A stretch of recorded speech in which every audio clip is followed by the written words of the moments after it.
अस्सलाम वालेकुम, नमस्ते, सत श्री अकाल। हाजिर हूँ आज किचन में आप लोगों के साथ एक और रेसिपी लेकर। ये एक नई रेसिपी है।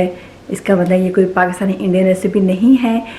ये एक थाई रेसिपी है। जी हाँ, थाई रेसिपी है। मैंने शुरू में जब मुझे 3-4 दफ़ा मौका मिला और मेरे हस्बैंड ने मुझे कोशिश की कि आप ट्राई करें, कैसा लगता है आपको। मैंने ट्राई किया, मुझे अच्छा नहीं लगा। लेकिन उसके बाद पता नहीं वो मेरे हस्बैंड का प्यार था कि उन्होंने एक दिन क्या किया था कि वो सारे जो इंग्रेडिएंट्स थे वो खुद जाके लेकर आए दुकान से, फिर घर आके मेरे सामने बनाया इतने प्यार से। वो मुझे तो उनका प्यार ही था कि उसके बाद जो है मुझे वो थाई खाना इतना अच्छा लगना शुरू हो गया कि अभी मैं देखा था कि हफ्ते में एक दिन नहीं तो महीने में एक दिन ज़रूर मैं घर में बनाऊँ। और अभी आपको चेहरे से मेरे पता लग ही रहा होगा कि मैं खाना बनाते हैं पहले कितनी शरीर खुश हूँ। उसकी वजह यही है कि मैं थाई करी बना रही हूँ। थाई करी में बहुत सी करीज होती है, लेकिन आज मैं बना रही हूँ आपके लिए ग्रीन करी बना रही हूँ, थाई ग्रीन करी, वो भी चिकन के साथ। और एक और टिप देती जाऊँ, जो लोग डाइट कर रहे हैं, जो अपना वेट जो है लूज करना चाहते हैं, वो बजाय कि रोटी चावल को स्किप कर दें। ये रेसिपी मैं बताऊँगी, इसमें आप जो है क्वांटिटी देखिएगा कितने चावल, उसके साथ आप सब्जियां और जो गोश्त वगैरह खाएंगे तो ना आपको टेंशन होगी कि आपको जो है वेट ज़्यादा होगा और आप अपने वेट को मेनटेन रह सकते हैं। तो ये रेसिपी उनके लिए भी है, तो मेरे साथ रहिएगा। ग्रीन करी बनाने के लिए हमें जो चीज़ें चाहिए वो ये हैं। सबसे पहले मुझे चाहिए ये फिश सॉस 1 टेबल स्पून, और ये है ग्रीन करी पेस्ट जो मुझे चाहिए 2 टेबल स्पून भर के, और ये है एक बम्बू स्कूट, ये एक सब्ज़ी है। ये पहले से यहाँ पे क्या में मिलती है, ये जाएगी इसके अंदर। और ये है कोकोनट मिल्क, और नमक जो है हस्ब जायका। बेसिकली मैं सिर्फ 1-2 चुटकी डालूँगी, ज़्यादा नमक नहीं, क्योंकि इस करी पेस्ट में पहले से नमक मौजूद है। और मैंने इसके अंदर हरी मिर्चें और सुरख मिर्चें दोनों काट रखी हुई, काफ़ी तेज़ है, स्ट्रॉन्ग है। और ये चिकन क्यूब चाहिए। प्याज पहले से मैंने एक काट कर रखा हुआ है, और चिकन जो है उसको मैंने फ्राई करके रखा है। और ये है ब्रोकली, ये ऑलरेडी जो है फ्रीज हुई ब्रोकली है, आप फ्रेश भी इस्तेमाल कर सकते हैं। तेल मैंने पहले से गर्म करने का रख दिया था, और इसमें मैंने पहले से चिकन जो है उसको फ्राई किया था। अब चिकन निकाल दिया, अभी मैं इसके अंदर डाल रही हूँ प्याज को थोड़ा फ्राई कर लेंगे, तकरीबन 5-10 मिनट फ्राई करेंगे।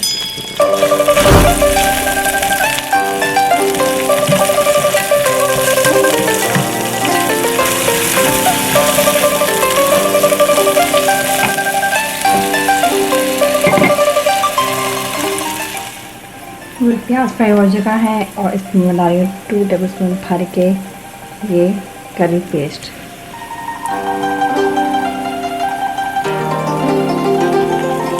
चूल्हा मैंने जो उसकी आँच है वो हल्की की है, क्योंकि छींटे बहुत से पड़ेंगी जब अभी डालेंगे ना, तो आँच है वो थोड़ी सी इन्हें हल्की रखें। अभी मैंने थोड़ी पेस्ट कर दी, डालने के बाद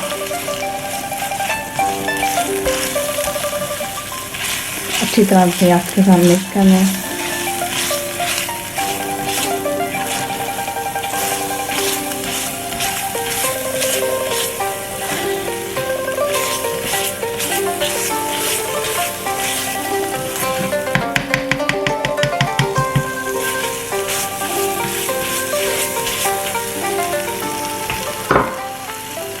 थोड़ा सा पानी शामिल करूँगी।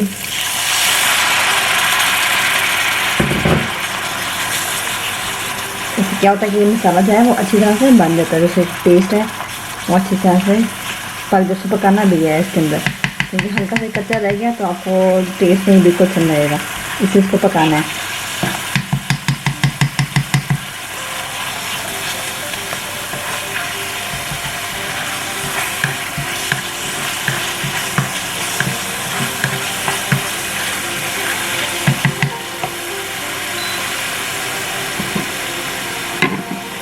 थोड़ी सी आँच में और ऐसा कर दिए।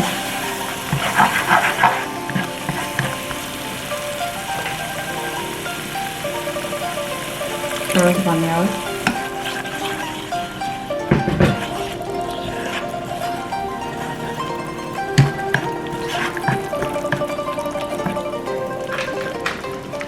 इस स्टेज में मैं डालूँगी चिकन जो मैंने फ्राई की हुई थी पहले से।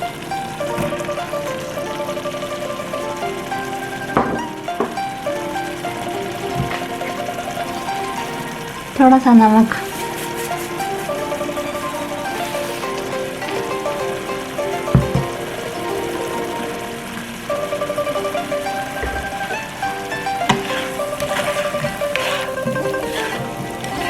अब इसको चिकन के साथ आपने तकरीबन 5 से 10 मिनट तक अच्छा भूनना है, ताकि चिकन के अंदर जो है इसका टेस्ट है वो अच्छी तरह से जस्ट हो जाए इसके अंदर। अभी जो फिश सॉस था वो 1 टेबल स्पून,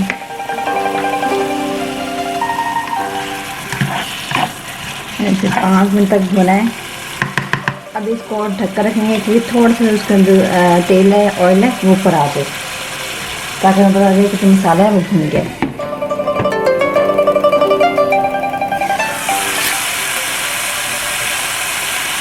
अब मैं देखते हैं थोड़ा सा ये जो ऑयल है ऊपर आना शुरू हो गया, इसका मतलब है कि मसाला है वो भून चुका है। तो अब इसमें मैं डालूंगी चिकन क्यूब। ये ऑप्शनल है, अगर आप डाल सकते हैं, वरना आप स्किप भी कर सकते हैं।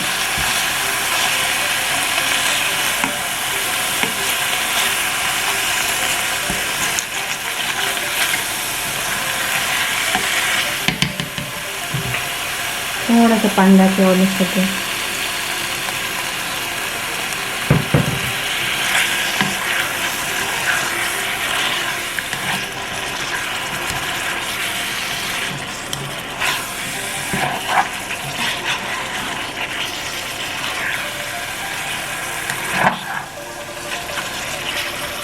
इस सॉस को जितनी ज़्यादा देर पकाएंगे और सही तरह से इसका टेस्ट आएगा। अगर आप थोड़ा सा कच्चा बन रहेगा तो ये जो आपको करी है वो बिल्कुल मज़े की नहीं रहेगी। फिर थोड़ा ढक के पकाएंगे।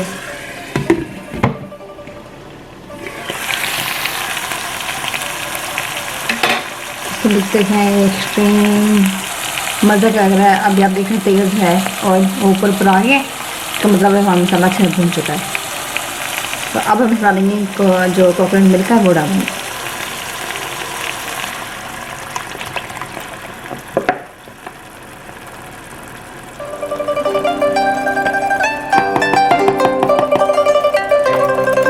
ये तकरीबन मेरे पास है 250 ml।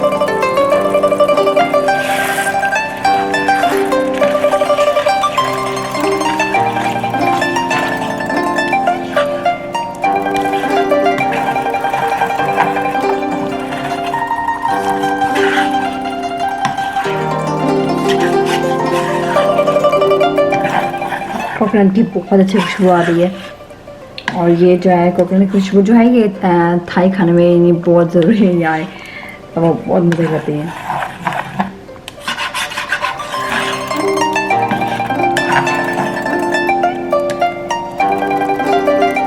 जो मेन इंग्रेडिएंट होता है इसके अंदर थाई खाने में, अगर चिकन और गोश्त का सब्ज़ी निकाल के बताएं तो वो ये है इसका कोकोनट मिल्क। अब फिर से 1 से 2 मिनट पकाना है, उसके बाद सारी सब्जियाँ हम डाल देंगे।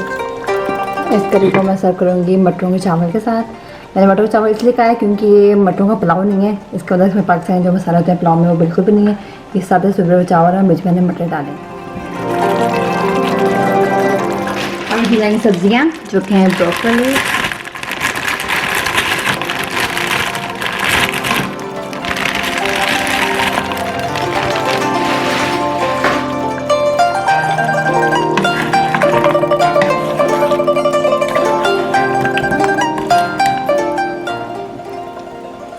ये सारी जो मैंने मिर्ची काट कर रखी हुई थी ये इसके अंदर जाएंगी।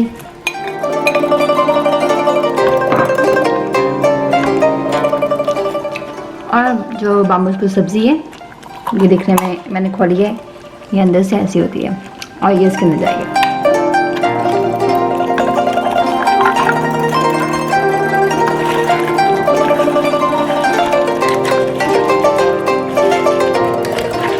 हम इसको थोड़ी देर ढकेंगे ताकि जो फ्रीज हुई ब्रोकली है इसका ये नहीं जो अंदर से पानी है वो निकल जाए सारा, क्योंकि बहुत सख्त है, अभी फ्रीज हुई है ना, तो थोड़ा टाइम चाहिए इसको। ऐसे तकरीबन 2 मिनट में हो जाएगा। आप इस थाई करी को 2 तरीक़ों से पेश कर सकते हैं। एक ये कि बाउल में इसके पूरी करी डाल कर रखें, और साथ में एक बाउल में आप जो है चावल बेशक उबले हुए या जो मैंने मटरों के चावल बनाए हैं वो आप साथ जो है पेश कर सकते हैं। और दूसरा तरीका जो है वो ये है, जैसे कि मैंने इस प्लेट में किया है कि आप जो है एक बाउल में चावल डाल के उसकी एक शेप बनाएं, वो अच्छी रहती है, और साथ में आप करी जो है वो सर्व करें तो ये अच्छा रहता है। तो अब इन 2 तरीक़ों से जो है करी को पेश कर। अगर आपको मेरी ये रेसिपी अच्छी लगी हो तो फिर दोस्तों के साथ शेयर करें और इसे घर में ज़रूर ट्राई किए और मुझे बताएं कमेंट्स में कि आपको ये रेसिपी कैसे लगी, या आप लोग ये थाई खाना चाहे वो खाते हैं, पहले से खा चुके हैं, या आपने नया नया ट्राई किया तो आपको कैसा एक्सपीरियंस रहा है मुझे कमेंट बॉक्स में ज़रूर बताइएगा। और अभी फिर रहती हूँ मैं आपसे इजाज़त, तब तक के लिए अल्लाह हाफिज़।